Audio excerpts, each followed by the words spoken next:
closer? Okay. So it seems I'm technologically deficient. Alright.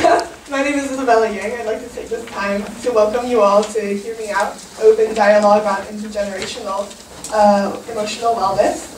I am a junior at Winston Churchill High School, and about 2 years ago, I was in a really terrible place in my life where I was struggling with mental illnesses like depression and anxiety disorder.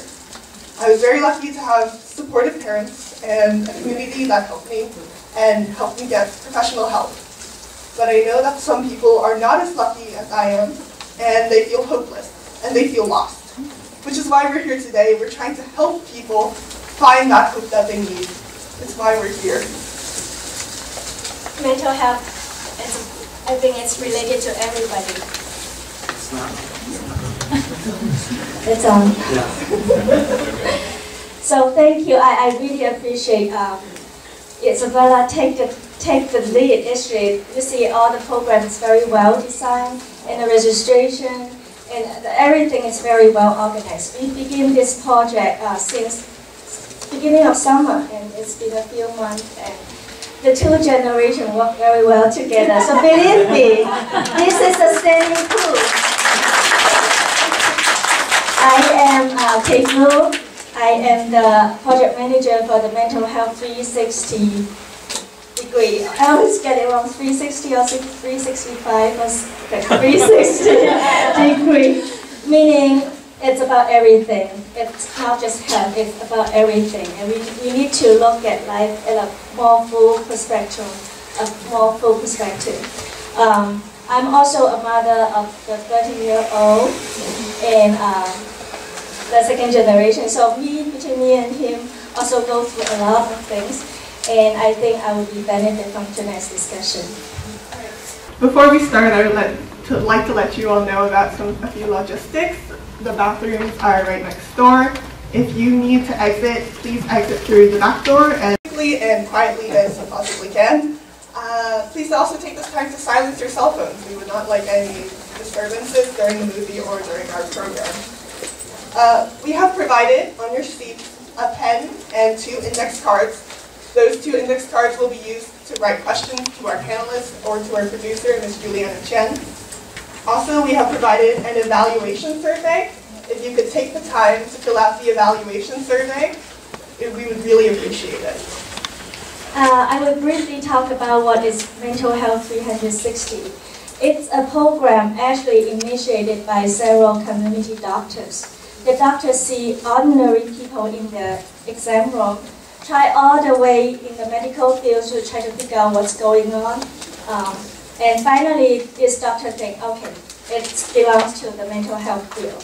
So the few doctors, they form a coalition, and they find Dr. Xiaoping Shao, who is so graciously take the lead to lead the Mental Health 360.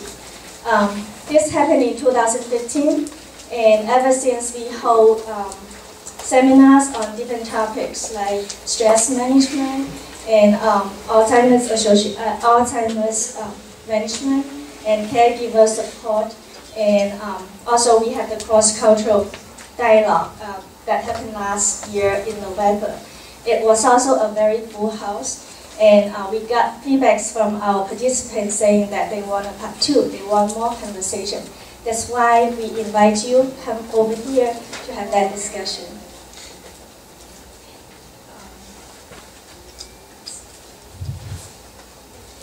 So this program, it's possible because a lot of people work on this. We have many community partners. I would like to acknowledge CAPA. We have a full house because we have CAPA's support. Thank you, Ms. Julia. She's the president of the CAPA Association. CAPA is Chinese American Parents Association in Montgomery County.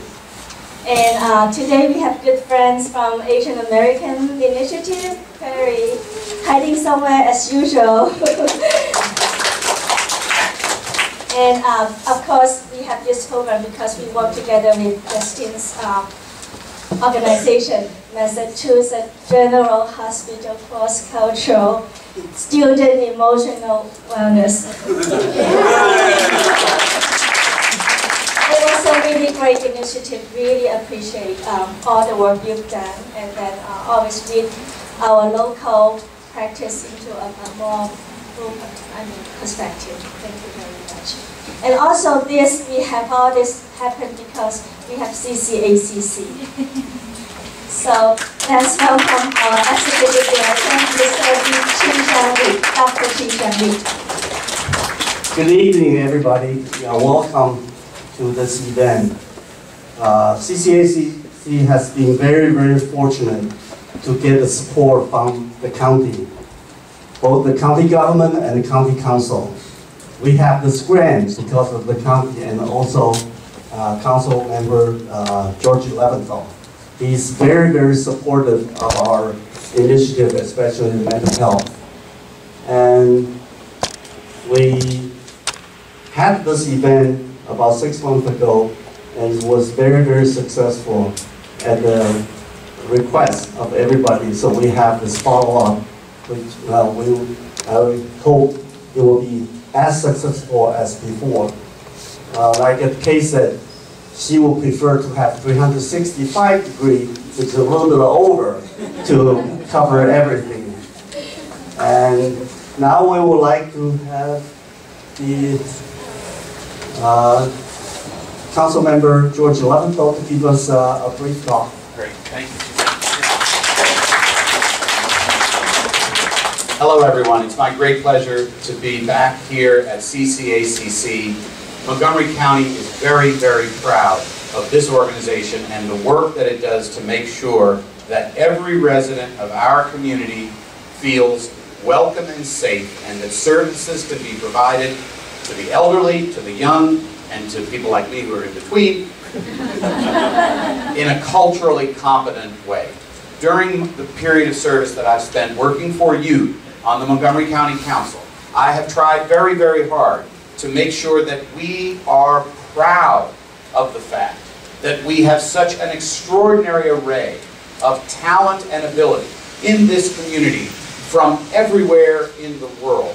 Montgomery County, Maryland is the international gateway to our nation's capital, Washington, D.C., and we should brag about that. I don't have to tell Chinese Americans that we are in a globally competitive economic environment. That Montgomery County is going to establish and maintain our competitive edge is by marketing ourselves as the home of people who speak every language, people of extraordinary ability and talent.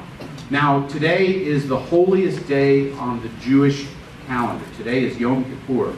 And I've been in synagogue all day, but services are over, and I'm joining you here because when Chi Sang and Julie Yang and others told me about your program, I wanted to be here, and I think that God will forgive me. Because I believe so strongly in the message that you're going to be discussing today, that we must eliminate the stigma that too often prevents many people, and especially Asian Americans, from seeking help for mental illness. Mental illness is nothing more than an illness of the brain. If you have an illness of the kidney, or an illness of the knee, if you have arthritis, if you have tuberculosis, you're going to see a doctor. You wouldn't feel any shame about it. You'd immediately go see a doctor. But unfortunately, illnesses of the brain, folks who struggle with mental illness often believe it's their fault. They don't always understand that it's just a sickness, like any other. And so our goal must continue to be complete parity between illnesses of the rest of the body and illnesses of the mind, behavioral health. We should make sure that insurance coverage is available across the board, fairly and equally, and we should make sure that for those who don't have health insurance, and working very closely with our next speaker, Uma Alawalia, our Director of Health and Human Services, we are expanding behavioral health treatment and access at the community clinics, including the Pan-Asian Clinic right here in this building, that serve people without health insurance. Because in Montgomery County, we want to make sure that no matter what your background is, and no matter what language you speak, you're going to get to see a doctor. or a therapist. And to the young people here tonight, and this speaks to the movie that we're all about to watch, do not hesitate to see a doctor if you're not feeling well.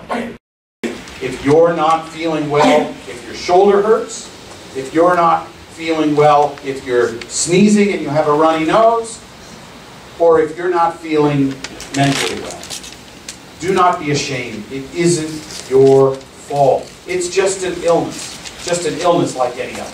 And then, as the young people grow up, and to the adults here in the room, just as you would want your own child not to experience stigma, then do not convey stigma to the people that you interact with in your community and in your workplace. The fact that someone struggles with a behavioral health problem does not mean that they cannot function on the job.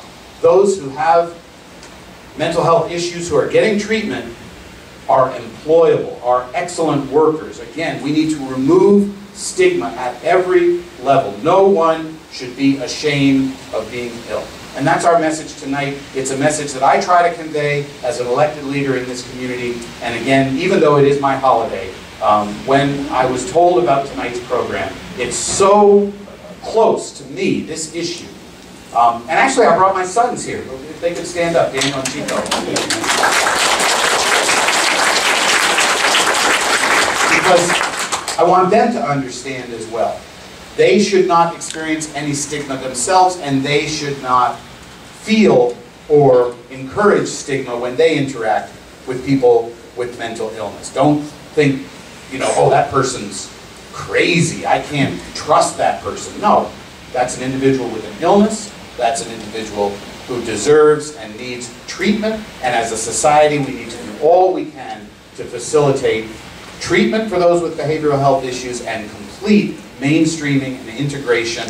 We can all live together, and I know that tonight we're going to hear more stories of fabulously successful individuals, including some in this room, who have successfully gotten treatment for mental illness and have become extraordinarily successful and productive neighbors and residents and employers and employees. It's just an illness like any other. So I'm very glad to be here with you, and I'm going to now introduce my dear friend and colleague. We've accomplished so much in the, is it 12 years now? We've worked 10.5 years. We've worked together. We've helped so many people, including here at CCACC. My very good friend, the Director of Health and Human Services for Montgomery County, Uma Alawal.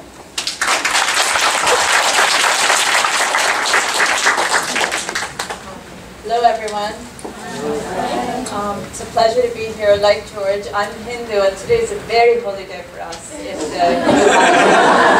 I think all of us who follow the lunar calendar, for some reason, we have big holidays this time of the year, right? 20 days from now is Diwali, so the salt follows. So I have to go home and cook dinner. So that's my charge. I haven't been hungry all day, though, so I have to give George and his family full total credit for coming here today. Kate, everybody, thank you so much. CCACC has been just so wonderful and warm. They've invited me back so many times, and I still remember the tea. The little bags of green tea that I got from you, I still have one bag left. Very rationed, very carefully.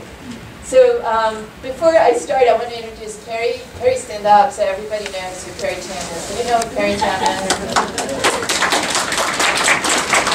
He's our fearless soldier, right? He does everything that possibly can be done for the Asian American Health Initiative. And right next to him is Betty Lam, who is our Chief of Community Affairs. And if you don't know Betty and Carrie, you need to get to know them. So this issue of mental illness, I'm from India, and as you know, I share the community's sort of perspective on how difficult it is to acknowledge mental health. I had a cousin who had postpartum depression. And it was very severe to the point where it affected their marriage, but her parents were so afraid to take her to a psychiatrist because they thought her husband would send her back home, right? And she wouldn't be able to be with her. You know, it would disrupt her marriage, and they would send her back home, and he would divorce her, and he would go forward and get married. Now, the interesting thing is both he and her families were somehow related to my parents, so it was very difficult to take sides, even in our own household, as we would have conversations about this. Ultimately, she got better, but it never completely restored her equilibrium, right? Because she didn't get help when she needed to get help. So Isabel, I have to tell you, I'm so proud that you are standing here, so capable and completely together, and thanks to your parents, right? You showed such courage. It's really hard being an immigrant in this country. I'm an immigrant. I came here in 1989, and many of you are immigrants. Some of you are first generation, right? Like my kids will be. And we grew up at the dinner table having all of these conversations in my house. I hope you do the same in yours, so your children know there's no stigma attached to mental health.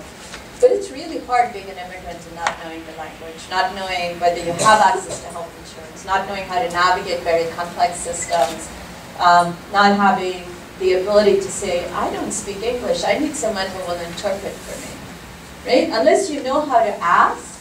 I remember I'm a vegetarian. My father first came to this country, he's a vegetarian too. He only ate bread and butter because he didn't know how to ask for food, right? He spoke English, it wasn't that was a problem. He just didn't know that he could tell somebody in the kitchen, fix me something that I can eat. And sometimes we're shy, we're timid, and we don't stand up there and say we need help. Right? So if you walk away with nothing else, you know you have to ask for help, and there's help to be gotten. So I want to tell you a little bit about the Asian American Health Initiative. How many of you have seen our photo novels? Is there one around? Here. There's some outside, right? So it looks like this. There are 3 books. There are 2 of them have been released. The 3rd one's coming out. And the 3rd one is about adolescents. So those are the 2 that are already available, about adult mental health, and how to, one is about diagnosing and the other is about seeking help and getting it, and seeking treatment. So definitely pick one of those out. There's a 3rd book that Perry and his team are working on that has to do with youth mental illness. Because there is a lot of that. Young people who are in their teens have a lot to confront. And if you're an immigrant, you've got that much more. If your parents are immigrants and you're born over here, you talk about all the conversations you have. We have the same with our daughters in our house, you know.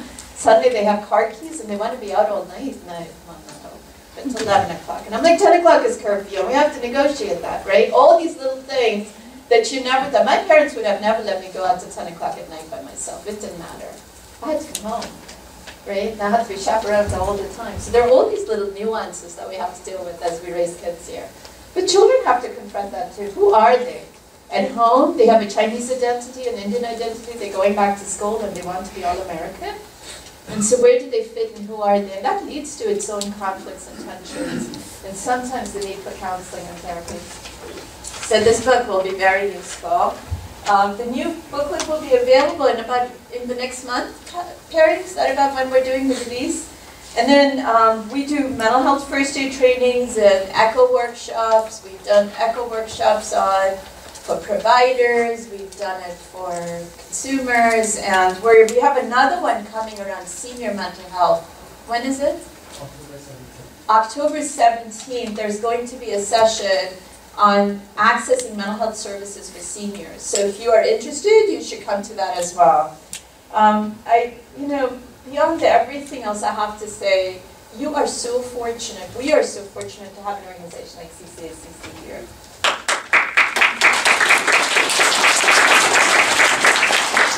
We are so fortunate to have a friend in George Leventhal. George is right. I mean, as long as I've been here, he's been chair of the Health and Human Services Committee. And there's no one more committed, more supportive of the agenda for health and human services. I have to say, I'm very fortunate to have a boss in Mr. Leggett too. Because if he weren't there, I wouldn't be here. We wouldn't be able to do this work together. He is so supportive and he gets the importance of minority communities and the work that we do. So I get to travel sometimes and I go to conferences and I hear from other people from around the country. We are fortunate to live in Montgomery County. We're fortunate to have the services that we have in Montgomery County. And so much of that has to do not only with the services that are provided, but your advocacy, your willingness to speak up, and your ability to access those services. So with that said, I'm going to hand back to Kate and say thank you for having me here. Thank you very much, Mr. Leventhal and Ms. Uma. And I want to take a little bit time to thank Dr. Xiao for all the service that she put into place. And actually, the Mental Health 360 is not only about education and public education. We also do really hands-on individual psychiatric visit and therapies. So in last year, we helped over 100 individuals in the community to lead them to service or to just stable the crisis, and also give them some referral and let them know the roadmap to get better. So I'm very proud of our program, and also a new program need our community support and know more about us. Thank you again, Mr. Leventhal, and thank you, Ms. Alulia. You guys are so amazing. And we have a lot of really amazing people and organizations with us tonight that help make this possible, and for that we are very, very grateful. Some of the people that are helping us are our panelists tonight, which I would like to introduce now. First of all, we have Dr. Justin Chen. He is a psychiatrist. He's a psychiatrist that came all the way from Massachusetts. He is a teacher at Harvard University. And then we also have Dr. Juliana Chen. She's also an instructor at Harvard Medical School. She's a psychiatrist. And she also produced the film that we're going to be watching tonight, Looking for Luke. Then we have Dr. Xiaoping Xiao.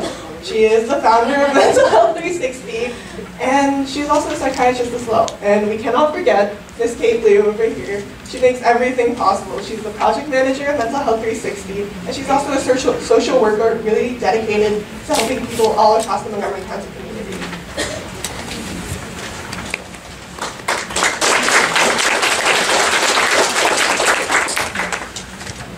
I would like to take this time now to introduce, we would like to showcase the movie now. This movie is called Looking for Luke, and while I won't give away any spoilers, I cannot say the same of Miss Juliana Chen. She's going to give us a few words about the program and the movie.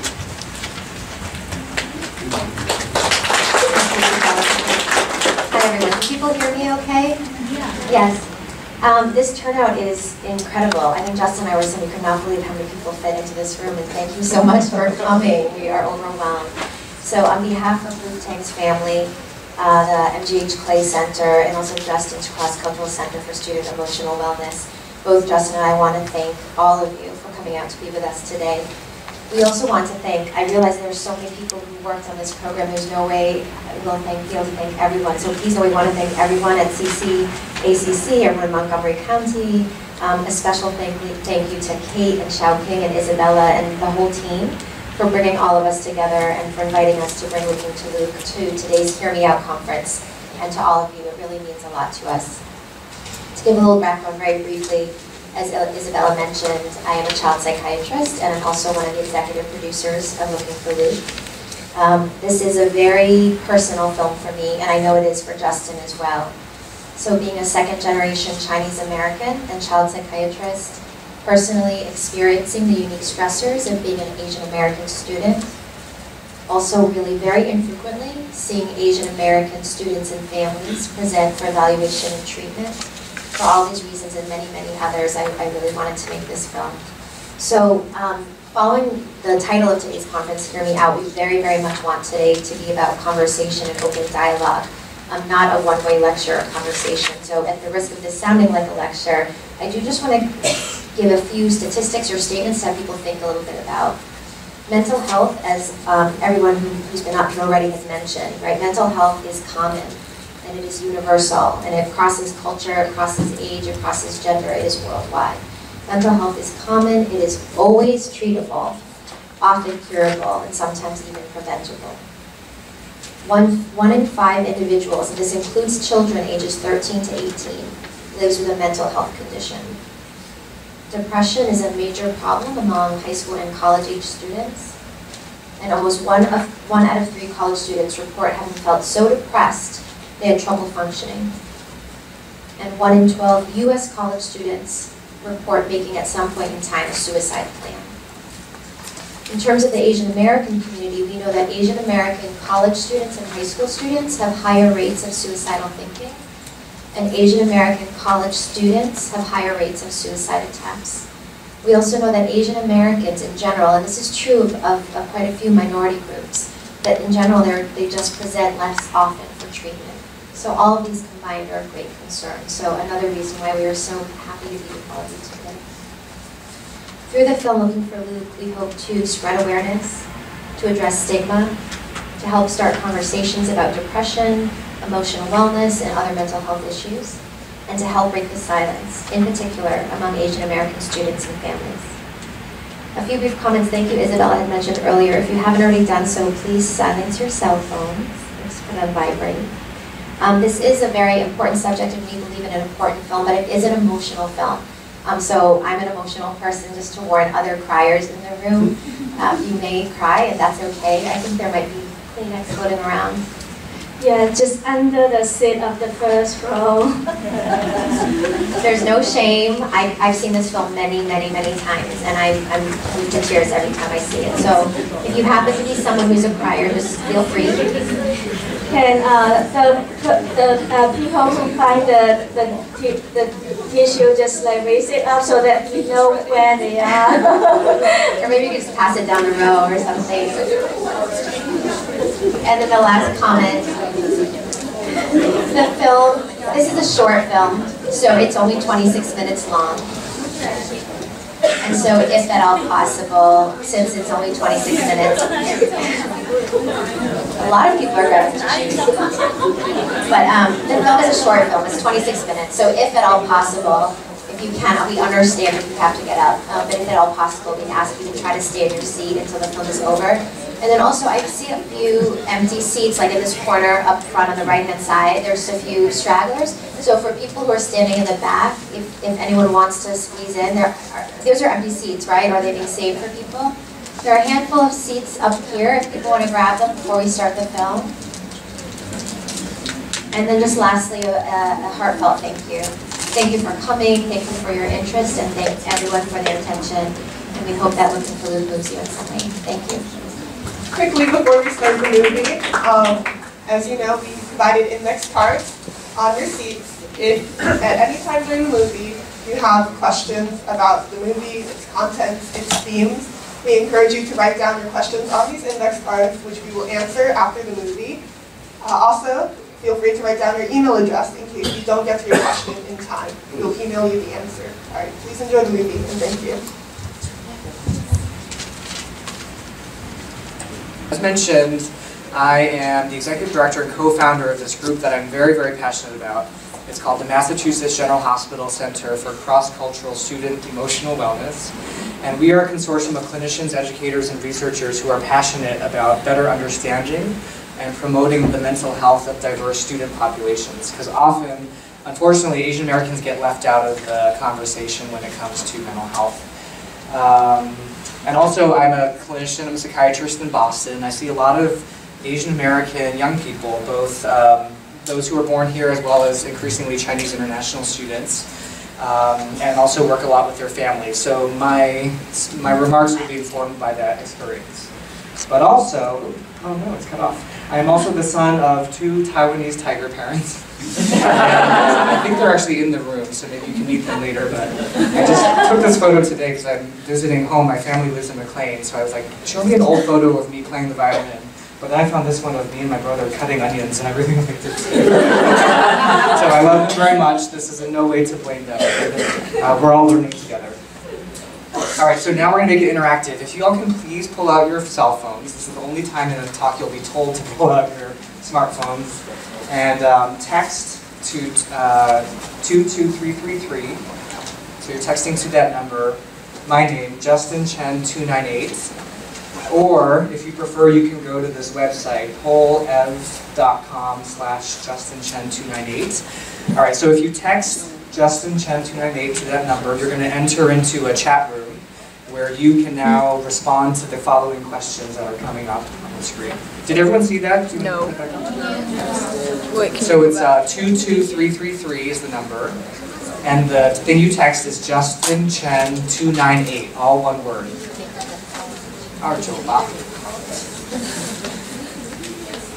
Justin Chen 298 to 22333. I feel like I'm an American Idol. Text Justin Chen 298 to join this poll.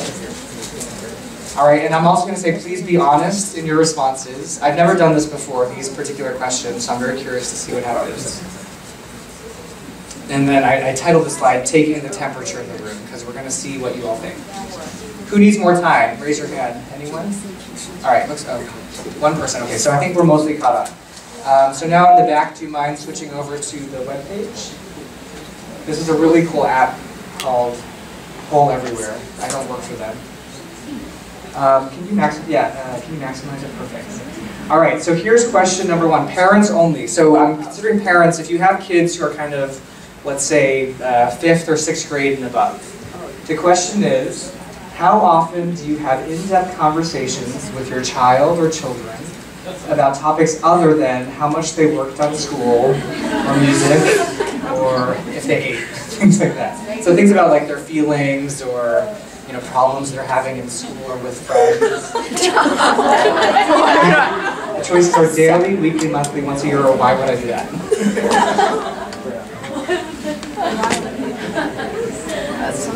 So just type A, B, C, D, or E. That's how you respond to this.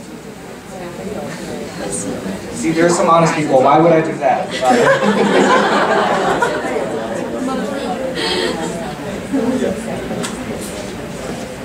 Come on, 4%. I'm surprised.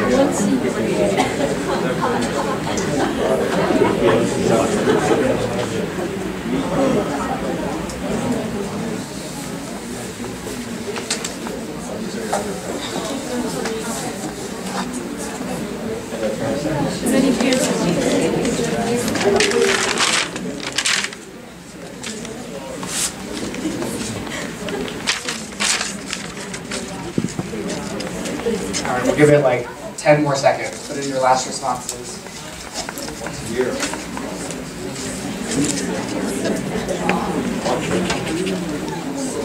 All right, and then in the back you can actually hit the lock button and it closes the poll. Perfect. All right, I'm actually very surprised by this. I thought we were going to be much more heavily skewed towards the bottom three, because in my experience, really, when you talk to your parents, it's, have you finished your homework? What'd you get on that test? So this is good. Things are changing. So people are talking weekly with their students and children about, if these results are to be believed, about these things. All right, great. The next one, if you can move to the next poll. All right, students now. Only the students in the room. How often do you think you share your personal or emotional problems with your parents? The choices are all the time. And the bottom one, share my problems with my parents. Are you crazy?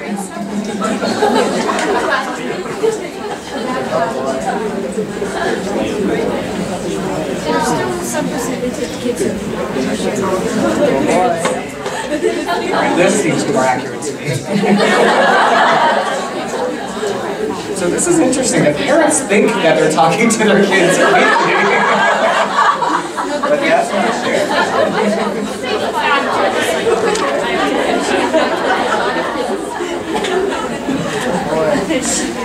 Alright, I'm going to assume the kids are more tech savvy, so most of the answers are already in, so we'll lock that one. So we can see the most popular responses. I usually don't share my problems with my parents. It looks like share my problems, are you crazy? Kind of almost meets about half the time. So interesting. All right, we'll go to the next poll. Just move along. All right, students again, how do you define success? So please write a short response of a few words. Or even one word. 1 to 1, 2, or 3 words. It's going to show up as a word cloud. So responses that are more common will show up bigger. Students only, no parents. How do you define success?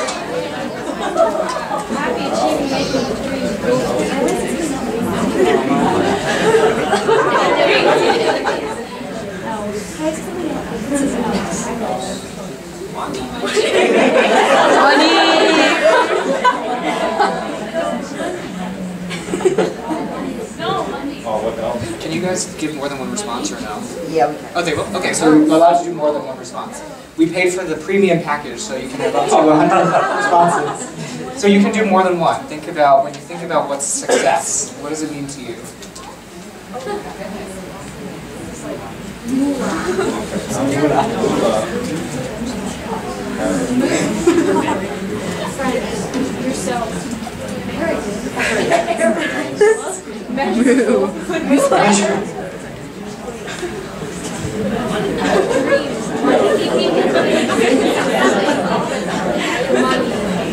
why don't we go ahead and lock this poll as well, just for the sake of time. Number one is money. And then happiness. But I see a lot of other things that I think are very, I've done this one before. I don't know what measurable means. Accomplishments, so there's some that we would all agree. Friends, parents, proud, accomplishments, dreams, family, self-satisfaction, achievement, great. All right, so we'll move on to the next one. Now the parents get the same option. How do you define success for your children? What do you think is most important for them? Parents only, no students.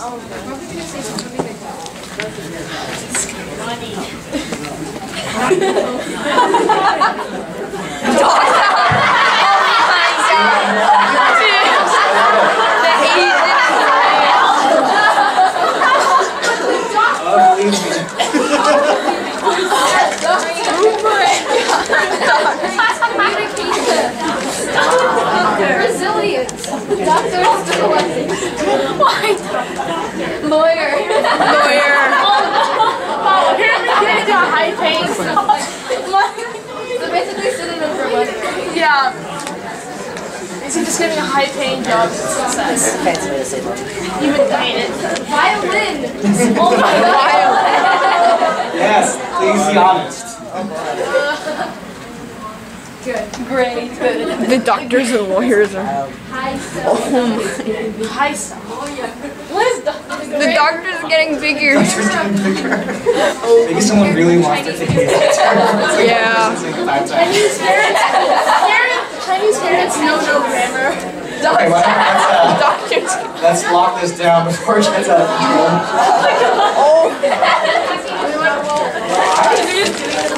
And by the way, I see people taking pictures, which is fine, but I think Dr. Shao, if people registered, I think we can find a way to email, is that right?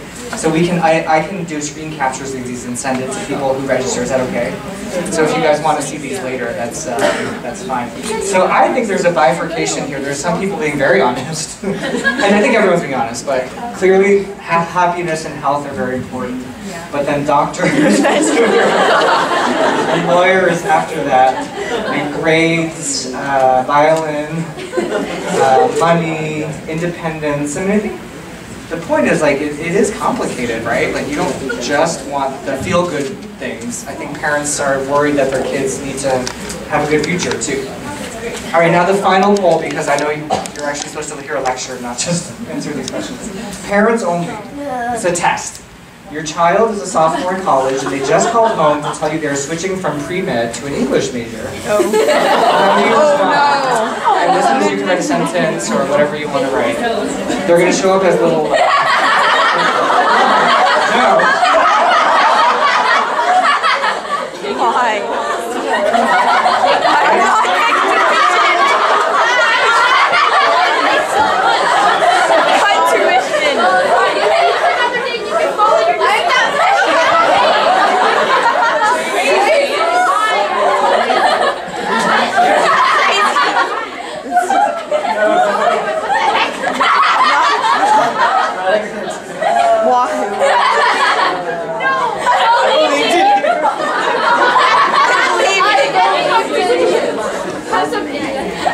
All right, let's lock it. I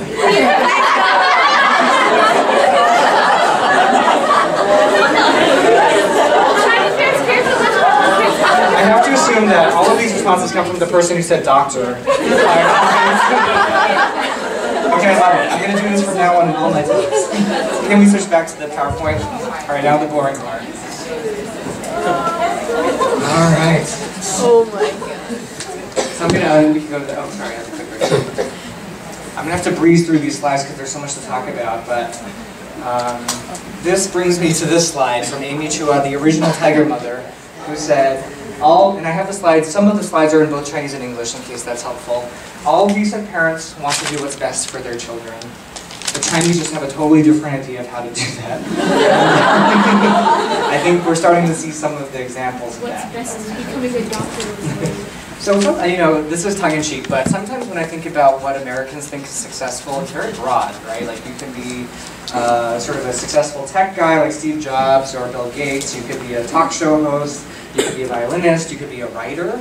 Imagine that, a Chinese-American writer, Amy Tan. You could be a basketball player, you could be a Pulitzer Prize-winning journalist. These people are all on the screen. Sorry, I should have changed this, Brad and Angelina, because I think they got the books. So these are old slides. And then sometimes, not always, but it seems like for Asian American success, it's a little more linear. They have to play piano, they have to win this Intel science competition, and then go to Harvard and then become a doctor. I'm not saying this is everyone, but sometimes it feels like that's the only option. So again, I think that, as we saw with the parents responding, what does success mean to me, I think all parents want basically the same thing for their children. And this successful baby in the middle is showing, you know, they want education, security, relationships or family, health and wealth. Those things all showed up on the screen. But I would argue that I think there's a little bit of a difference in emphasis. So, sorry, I don't know where the English words are, but on the west is for the, or on the left side is the Asian families. And there's sometimes a little more emphasis on these qualities of stability, obedience, impressiveness and face, like we just talked about in that last question. Like, you need to do things that prove that you are successful, right? Like, so we can show everyone else. And then I think that contrasts with the more Western style of follow your dreams and be independent and make a difference in the world. I'm actually not saying, by the way, that either one is better than the other. I actually think that either one to an extreme can be bad. So, like, if you're too independent, or you know, you could, or follow your own dream too much, it might be selfish, or you might not actually be helping other people. But I think on the flip side, that's why we're here today, is looking at maybe the effect of an extreme traditional Chinese or Asian parenting style on children's health. So, how do we achieve success? Well, these are direct quotes from Amy Chua's Tiger Mom book. Make sure you come in first so that you have something to be humble about. And I don't know if that's true humility, is it? An A- is a bad grade, right? And then the only activities your children should be permitted to do are those in which they can eventually win a medal, and that medal must be gold. So this is, I think, we were talking about what is the effect of that on children's mental health.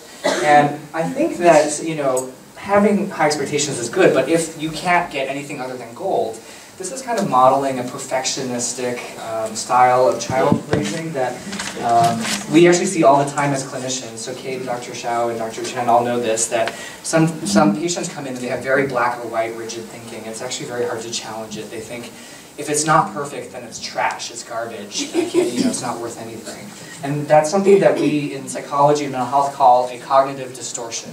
That is an unhelpful thinking style. This is one of many cognitive distortions that we see, but I think from Asian families, sometimes the parents expect this from their kids. And we know that actually there has been research specifically looking at Asian students with perfectionistic thinking and found that they were more vulnerable to depression. So when we think about how might parenting impact on mental health, this is one clear way where it might. And one thing I want to say is that it's great to expect things from your kids, but I think you also have to think about how do you teach kids how to fail well, right? You can't always get first place, and then if you fall apart when you don't, I mean, at some point you're going to be rejected from something. I've been rejected from tons of things. What you see is my CV of what I do now, but not all the things I didn't get, right? And so, in some ways, being able to stand up again after failing is even more important than getting the thing you wanted to begin with. All right. So here, this is from clinical experience. This is a patient who's a Harvard junior who said, in my mind, I have to get an A or I'm a failure. If it's not perfect, I don't hand it in.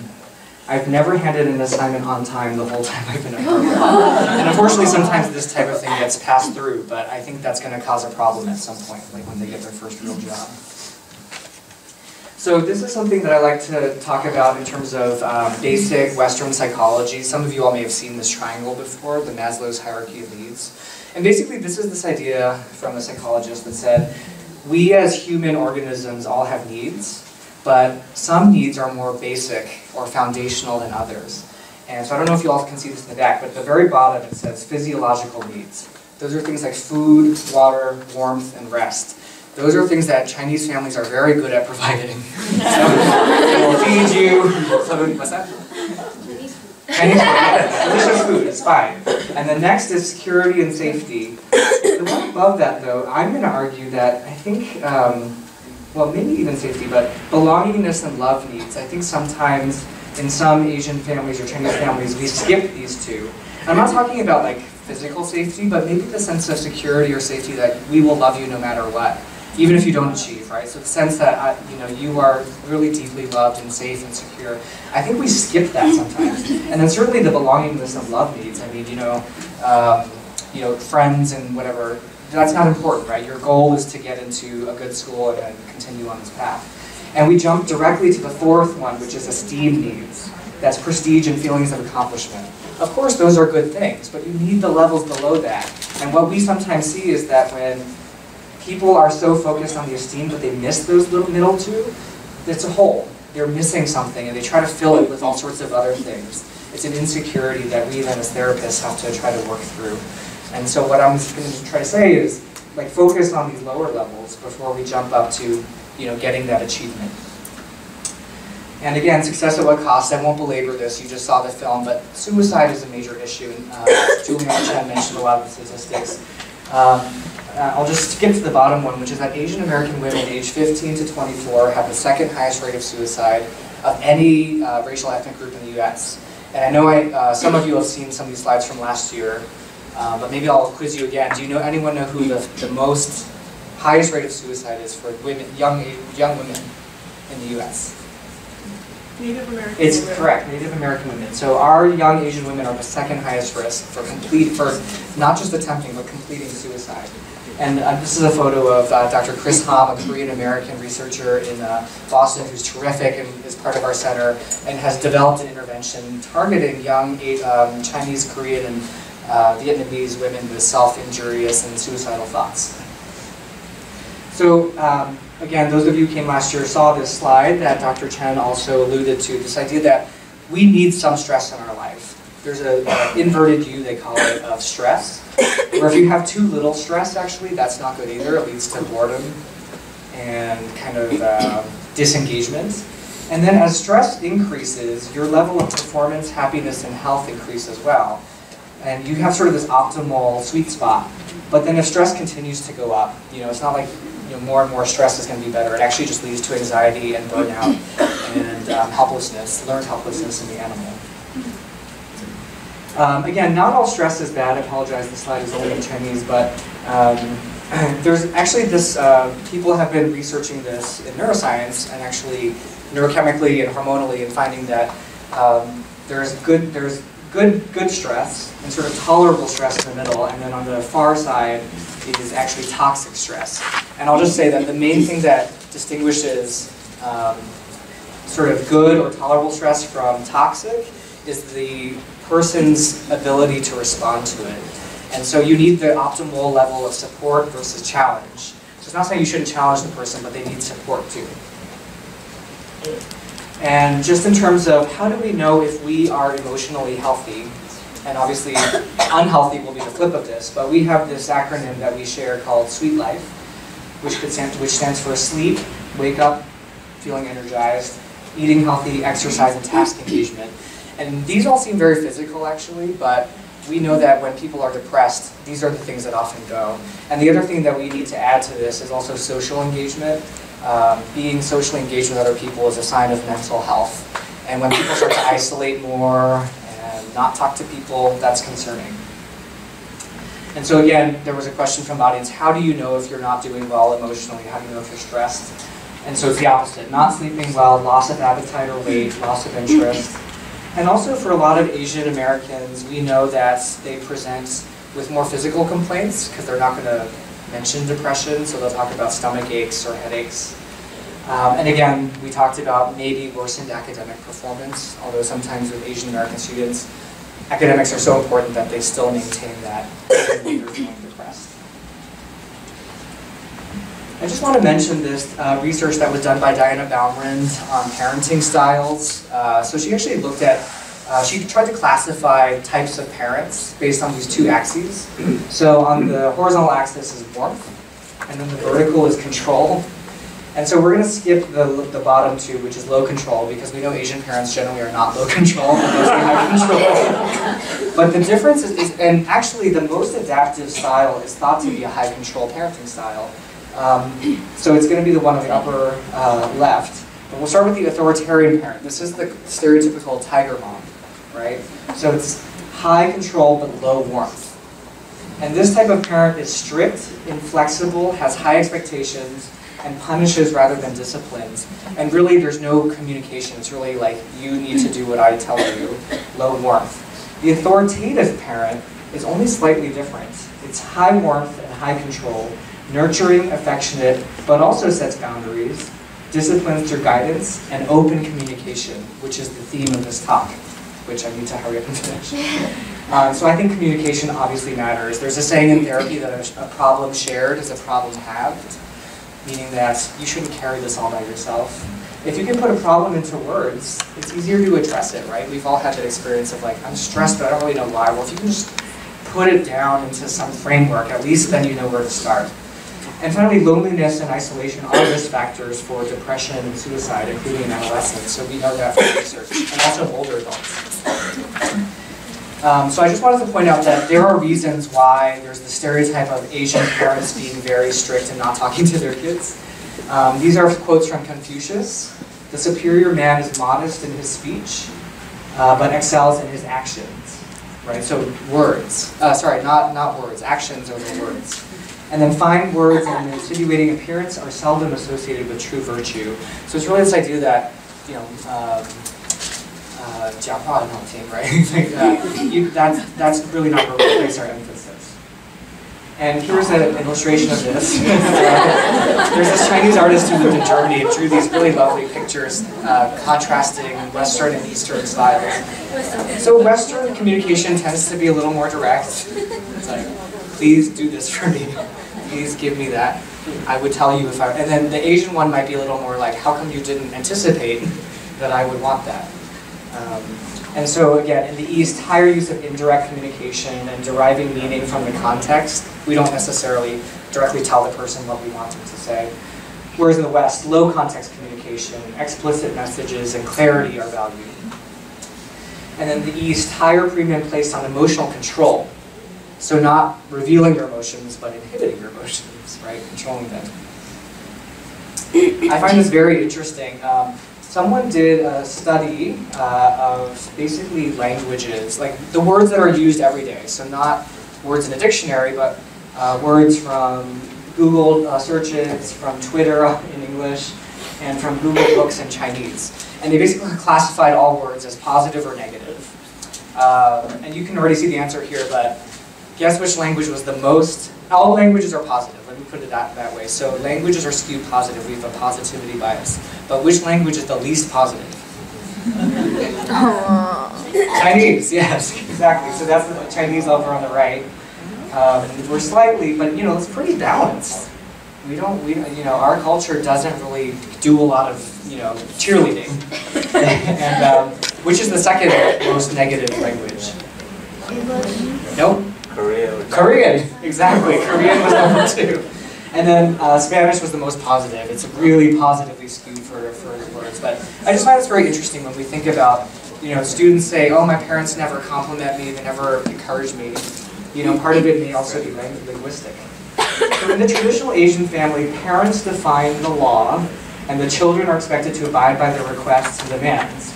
Filial piety or respect for one's parents, 孝顺, and elders is critically important. So in Confucian families, there's a hierarchy, and the child's job is to obey the parents, right? So I think some of the challenges that occur is that I think the parents generally have, of course, have good intentions, but what the students are going through may not be obvious to the parents, and the only way they would know is to ask.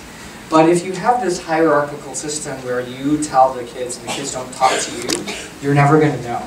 And so many of my clients, I'm not saying that everyone has this experience, but many patients report that the parents don't listen to them, the children feel invalidated, they get super frustrated, isolated because they don't go to their parents to talk to them anymore, and very resentful actually. And it's very sad. It's actually sad to me because it feels like a lost opportunity. You're not hearing what your students are going through. And then with the result that both sides actually feel misunderstood and alone. The parents will say, I want to talk to my kids, but they don't talk to me. But you have to wonder why is that the case? So just to sum that up, communication and mental health, there are many emotional barriers in Asian American families. First of all, again, that emotion should be suppressed rather than expressed. So I think if a student was struggling, maybe they would be told, don't think about that so much, work harder. And then, again, the hierarchical family dynamic means that you don't express to your parents what's going on. And then, of course, communication barriers as well. Asian families tend to not use direct physical displays of affection. They tend to hug less, and reluctance to disclose personal information to each other. So to wrap up this part, our center has this idea of this acronym, AIDET, use it if you like, which stands for Acknowledgement, Introduction, Duration, Emotional Exchange, and Thank You for Sharing. But what I really want to highlight is the top one here, Acknowledgement. This is the one that we find is the most lacking in Asian American families, that a child will say, hey mom, I'm switching from pre-med to an English major, and the response will be, what? Or no you're not, or how could you possibly? And so what we would suggest is, simply hear the person out. Oh, I had no idea you were interested in English. Tell me more about that. Why are you thinking about that?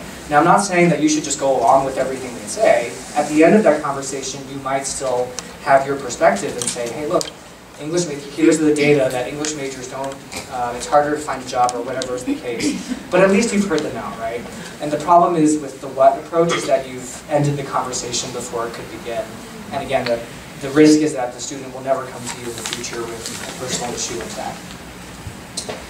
All right. So now we're going to go back to the poll everywhere in the back, sorry. And there's one more poll, if we could just pull it. It's the same poll, but it's the post-test. So remember, tell me the crazy, I believe in you. What? I pay so much. So I'm just curious to see whether anyone might try something different after hearing this talk.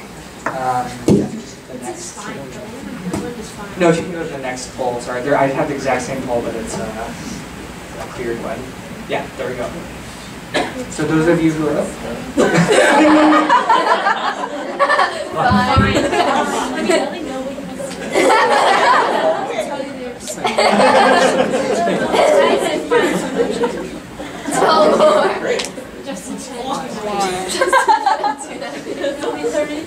No,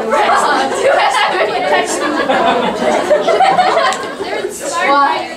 Only if you still become a doctor. Wow.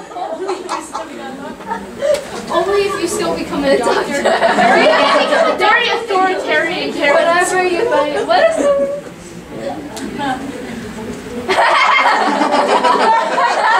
I'll take it. You can blame me. I'd like to read your writing. Call me. Have fun. Whoa.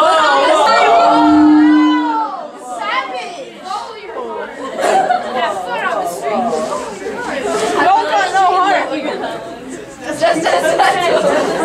Let's share our If you like yes. Alright, why don't we go ahead and lock that one too. So I think there was a level almost like a reversal when people went the other way, like fine, do whatever you want. And again, I think that can be an appropriate response, I guess, but I think what we're really hoping for is to start a conversation because your child has given you a gift. They're basically saying, I want to share this system with you. And so I think the responses that are more along the lines of, tell me more about that is what we would recommend from our perspective. All of us in this front row are such big believers in communication, like letting that out into the open. All right, so if we could switch back. Apologies for the... All right, and this is my final point. Please remember that one size does not fit all. If you had these two plants, which I talked about last year, you had a bamboo plant and an orchid plant, would you give them the same amount of water? Yeah. Yes? No. Right. And you're only going to have one left in a week. You wouldn't give them the same amount of sunlight. You wouldn't give them the same amount of water, right? Because you recognize that these plants are very different. They have different needs. So no two children are going to be the same. And the only way to know what your plant or child needs, not your plant, sorry, you can't ask your child. The only way to know what your child needs is to ask him or her what that is. And with that, thank you so much. Thank you for this.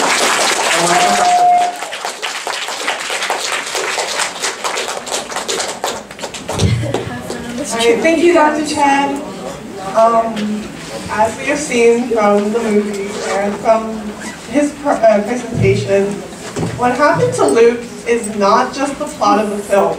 It's something that's very real and often terrifying that impacts so many families, people like you and people that you love, which happened to my family. So it's so important to speak up and to speak out about these issues so that other people, like your children or even strangers on the street, just don't feel alone.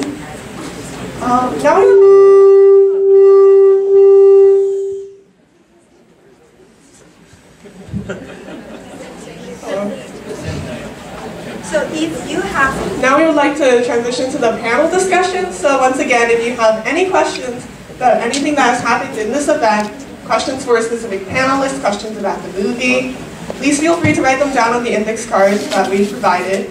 We'll also be answering some of the questions that you guys have given us from the previous Q&A. One thing to focus on for this panel discussion, we really want to talk about stigma and communication across generations. So it would be really helpful if you had any questions about that so we can focus our discussion, but of course it's not necessary. So I'd like to start off from a question about the movie.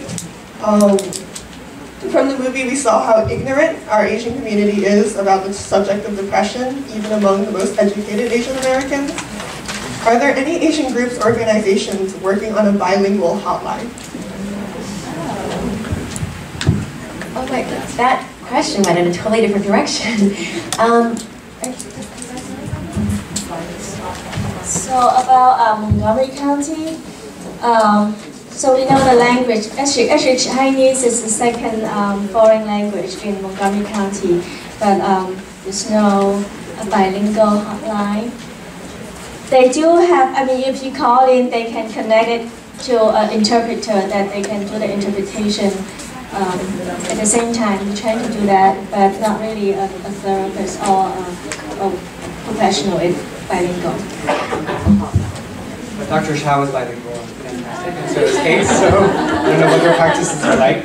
I would also mention our center is in the process of developing resources for our community. So we're creating fact sheets about depression that will be translated into Chinese and Korean as PDFs, very easy to read, evidence-based, and will be downloadable from our website. We're also working on creating a provider directory because we know in Boston at least, we always get asked, you know, who in Boston is a therapist who speaks Chinese.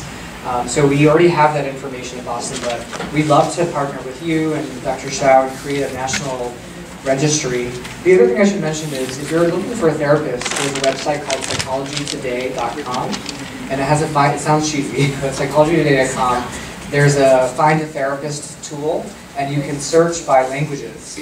So I don't know, I have not tried that search in Maryland, but you can find Mandarin speaking, Korean speaking, Vietnamese speaking therapists that way.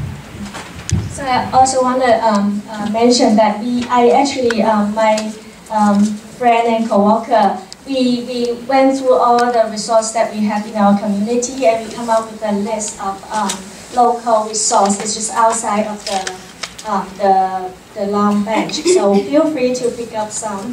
And also, we want to do something else. Actually, it's in the back of the survey. List some of the programs that we are planning, and one of them is the mental health first aid for young adult, but for youth, especially for 18 and above. So we want to offer this so that we learn about the simple symptoms and signs, and then we can actually, every one of us here can help whoever detect the symptoms, and we'll be able to help at that moment instead of looking for a professional and go through all the process. So if you are interested, simply just circle that option and leave your email, and we will let you know.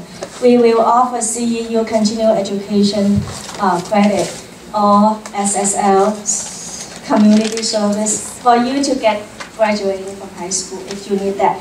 It's an 8-hour training, so that's something to think about. Okay. Our next question is also about sources. If I just, because I see that some people are stepping out before we go on to the next question, I just wanted to say, I understand that some people in the audience may have filmed earlier when we showed Looking for Luke. And we take that, I really appreciate that. That to me shows how much interest there is in the film, and people may not have been aware that the film should not have been filmed. And we worked very closely with Luke's parents in making this film, and for now, we are working towards getting a copy of the film that might be available widely online, but for now, it's not for very specific reasons. And so just ask that if you did film the film, just really humbly to please ask you to please not share it and please delete it. And then you can follow our Facebook page or website, and we will let you know when the film is more widely available. We also will be returning to the DC area later this fall and also next spring, and there will be other screenings here, so please follow us closely and you can see the film then. Here's another question about sources. It says, are there sources for Asian Americans and the LGBTQ+ community?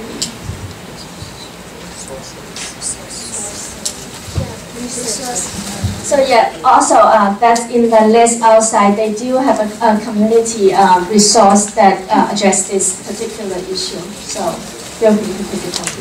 I also want to let you know, actually in our local area we have multiple psychiatrists who are able to speak both Chinese and English. I'm not sure anybody is still in the room. Yeah, I think Dr. Zhang possibly left. Oh, yeah. So we also have child adolescent psychiatrists. One is already just graduated and practicing Chevy Chase. If you check Psychology Today, you will see her name. Yeah, Dr. Zhang. And we will have 2 more child adolescent psychiatrists graduate very soon, probably next year. So I just want to let you know we have resources. Thank you. This is a question for everyone. Do you see a parenting crisis in the Chinese American community? What specific plans do you have to educate, empower, and enrich the Chinese parents in terms of the parenting skills and mentality?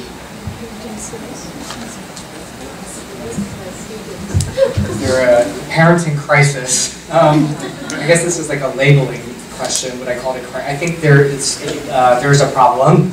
I don't know if I call it a crisis, but certainly it's a very severe problem, significant, and it's one that we obviously care a lot about. That's why we're doing this work. So, I don't want to beat up on our community. I think that we talked earlier this afternoon that sometimes these events can feel like they're just blaming parents for everything, but that's really not our intention. We recognize that for immigrants moving to this country, as the councilwoman Uma just earlier said, is really hard. And for an immigrant, your primary objective is to make it, right? You grab every opportunity, you have to do immigration, you want your kids to go to the best schools, so we understand it. And I think what we're trying to do is simply expand the conversation a little bit and recognize that sometimes our good intentions can have unintended consequences. So we see all the time how much incredible amount of love there is in our community. We have this stereotype for being cold, like harsh parents.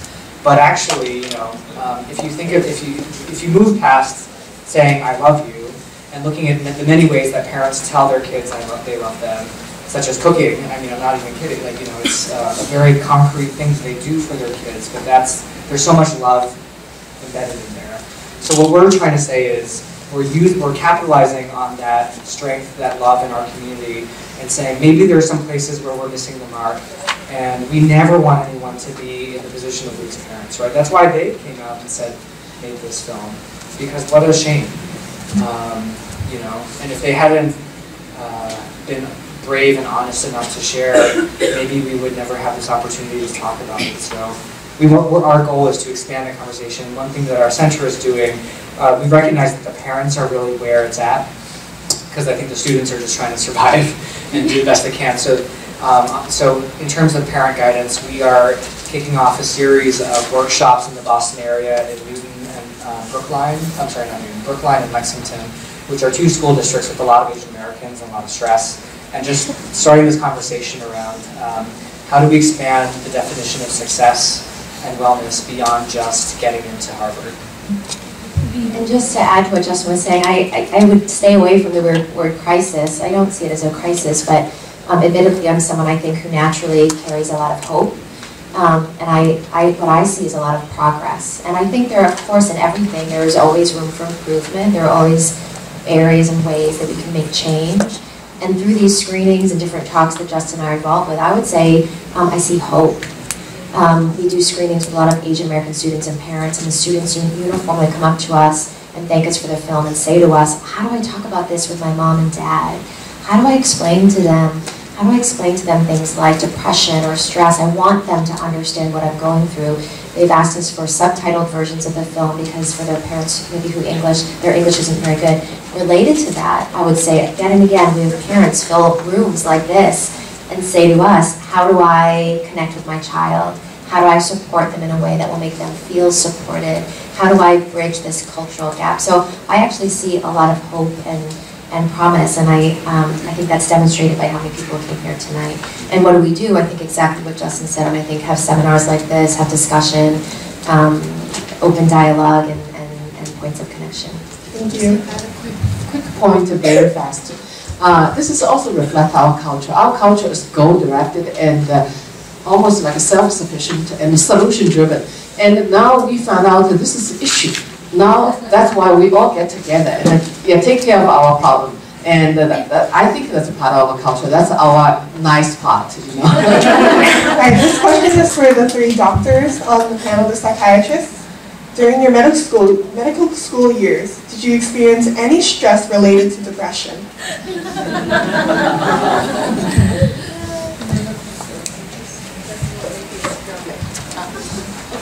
I can start first.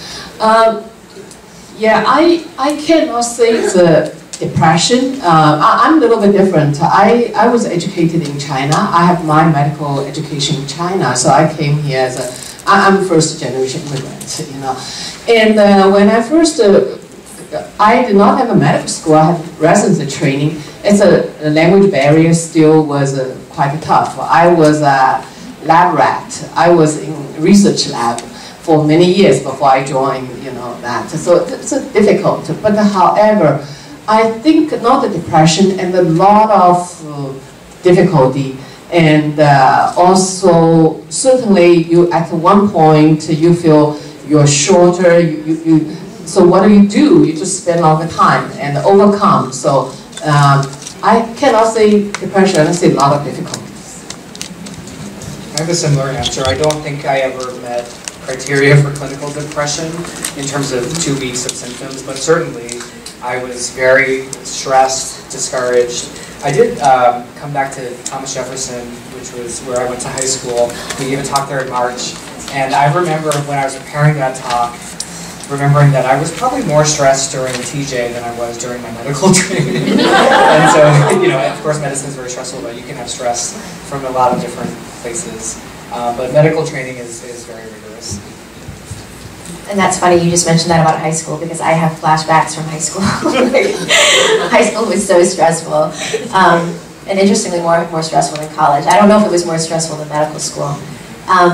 I would say similar to both of you. I mean, medical school is very hard. It's very hard academically. It's very hard emotionally. And all the things that we, time and time again, I think all tell our patients of things to do to take care of themselves, mentally and physically, doctors in training and doctors do not do. I mean, we are sleep deprived, we are eating erratically, we are stressed, we have, what's that? Oh yeah, we don't eat, we eat poorly, we are isolated from family and friends. It's not a healthy time. And interestingly, I don't know who asked this question, but there is a lot of data to support that I'm looking at medical residents, medical students and medical residents, that there are higher rates of depression and suicidal thinking among physicians, and physicians are at increased risk for depression and suicide. I just want to quickly add that I helped to teach a course on burnout to second-year Harvard medical students, and some of the same issues that we're talking about apply exactly to that community. There's stigma and shame around weakness, seeking help, and also they have this issue, the facade of effortless perfection. I don't know if you've heard of that, but this idea of a swan that looks perfect on the surface but is paddling furiously underneath. But the point is that no one else can know how hard it is. You have to look like it's so easy. and it's really corrosive. Like, we're actually working at Harvard Medical School to change that culture because we don't think that's healthy. You know, we want people to say, hey, this was hard, and someone else to say, yeah, it was for me too, let's help each other. As opposed to, oh, I got all the answers. You know, and I got 8 hours of sleep too. I say this somewhat tongue-in-cheek. Justin and I know each other very, very well, so I say this somewhat tongue-in-cheek, but we just drew a parallel, Justin, between like the Asian American culture and then kind of the culture within medicine. And so if you can imagine the Asian American pre-med student or the Asian American resident, it's like you've got the double culture. And again, I say this somewhat tongue-in-cheek, but I really do think you have these two massive cultures then weighing in and puts these students at incredibly high risk. All right. Are there any nutrients which could promote the health of the brain? I know NIH has a research report indicating omega-3 may combat depression. Is this true? We are running that trial at Mass General. Thank you for whoever is advocating. Yes, omega-3 fatty acids for the treatment of depression, but also, I mean, it sounds crazy, but it seems that omega-3s are involved in brain development, put it that way. So I don't know that I would say everyone should go on to omega-3s, but there's up-and-coming research in that regard. I don't know about other nutrients. I don't know if anyone else knows. Exercise, absolutely. There's a lot of evidence that exercise both can treat depression. It can also reverse hippocampal degeneration. That was that region of the brain that's involved in memory and emotion, and that shrinks in depression. And actually, exercise has been shown to reverse the nerve loss in that region. So exercise, and some pretty basic things that we all recognize. Sleep, it's so basic, right? Taking care of yourself, sleeping enough, diet, exercise, all can help. And just know that with omega-3s, and this is true of all supplements, they are not all created equal. And with the omega-3 studies, they're like some brands are better than others. And with the studies, they were looking at there's 2 key components in omega-3, and you have to take them in certain doses in a certain ratio of each other. So it doesn't mean everyone should be taking omega-3, and also not all omega-3s are created equally. So just know that too. All right, this is an interesting question. Would Chinese acupuncture, Tai Chi, or yoga practice be considered an effective mental prescription for strengthening Qi and helping energy and stress? Okay, yeah, all of us can. So I'll just quickly answer. Just my clinical experience, I even, people do come to me and ask to prescribe acupuncture. And also, I work in a hospital, and our hospital, treat many people with depression, with PTSD, and we do have integrated care session that specifically teach the Tai Chi, and I don't know about Qigong, but definitely, and also do acupuncture, and some insurance proof for acupuncture, not particularly for, I'm not sure for depression, but for anxiety, I know some insurance stuff. I just want to mention that we are doing a study at Mass General of Tai Chi for depression, and it's actually something that we all know, Dr. Albert Young, who works a lot with the Chinese community in Boston. And I think he had a small pilot study of around 25 patients doing Tai Chi, which was positive, that it was helpful for depression. I don't know what the mechanism might be, the mind-body thing. I think yoga has also some growing evidence base for treating depression and anxiety. But I think at least a part of it is the engagement.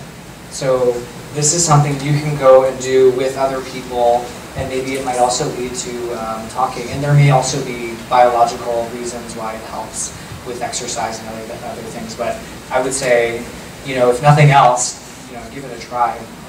There seems to be some preliminary evidence for Tai Chi as well. We'll address more later on in the program. Oh dear.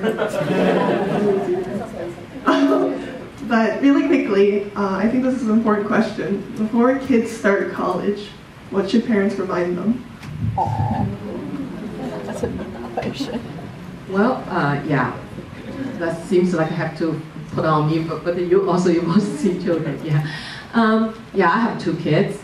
Now I have to think back, what did I remind them?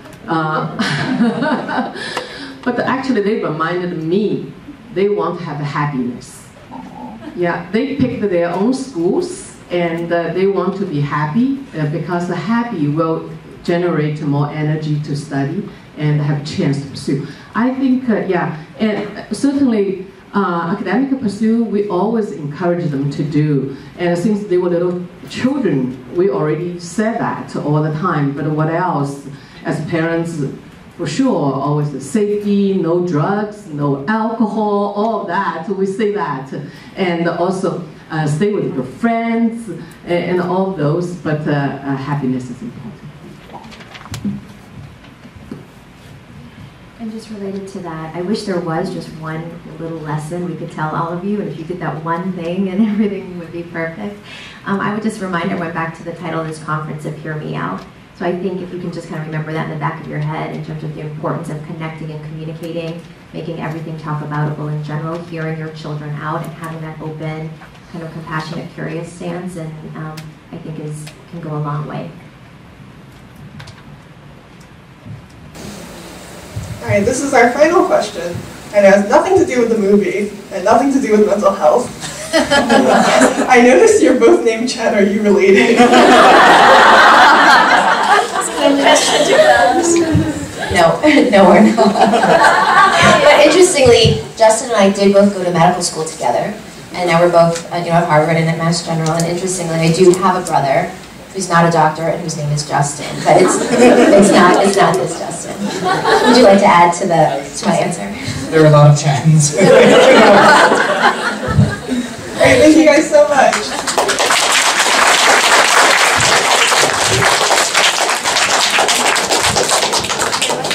Okay, thank you very much for coming here tonight. It's a Saturday night, supposed to be fun, not supposed to for the tissue, but we have a good day, good time together. Just want to thank Dr. Juliana, Dr. Chen,